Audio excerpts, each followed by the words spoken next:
everyone, today I've been working on a balustrade to go at the top of my gallery. So I saved this piece of wood. It is part of the ceiling that I cut out to make this double height banqueting hall, and I plan on cutting it up and turning it into my balustrade. So I'm going to first of all measure how tall I want my balustrade to be. Now I'm just doing this by eye, and I've decided I want it to be quite short to try and give the illusion of height within the banqueting hall. So to make the balustrade span all the way across the gallery, I need to cut out 2 strips of wood, and I can get them both from this piece of wood here at the height that I measured a second ago. And I'm going to use my wood cutting disc on my Dremel to cut this out. Now please don't copy what I'm doing because I don't know the best health and safety advice for using the Dremel, but I'm just going to show you how I did it.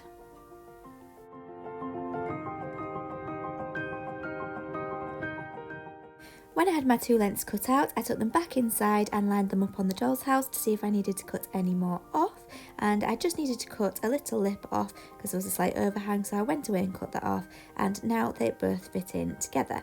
Now when I put them both in, it turned out I'd cut a little bit too much off, but this is okay. I'm just going to spread them out a little bit up here.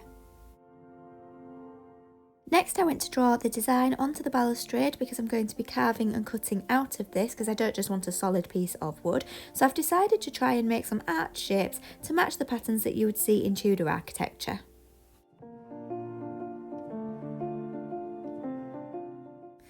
Once drawing the pattern on, I then took these back outside to do some drilling and some sawing and some shaping and carving. So again, I used the Dremel. I also used my handsaw to saw a little bit of this out. I haven't got a lot of this on video just because I was concentrating on making sure that I was using my tools safely.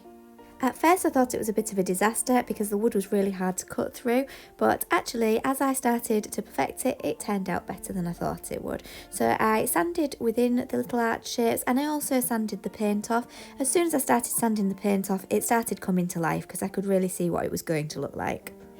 I then stuck the 2 pieces of wood together, and can you see the panelling along the top? That is from the doll's house haul that I posted a previous video to. So I've decided to reuse this to make a railing to go along the top of the arches. So I trimmed it to size using this tool, and then I painted it using raw umber acrylic. So for the panels going along the top, I used the acrylic paint as it was, and for the archways I made an acrylic wash.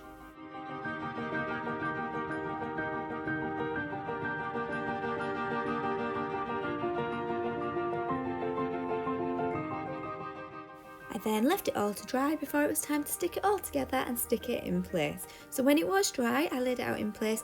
I know there's a little gap at the bottom between the floorboard and 1 or 2 of the pillars, but I'm alright with that. It's meant to be an old house. So next I glued it into place. It does freestand by itself, but obviously I want it to be secure. And then I started to glue on the little pieces of wood to go along the top.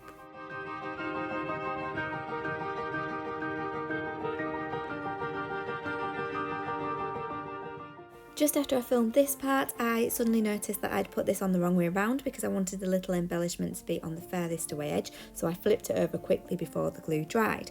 And once all the 3 pieces were together, I thought it was really obvious where they joined, so I decided to get the smallest amount of polyfiller and just gently rub it into the gaps, ready for it to dry and then be painted.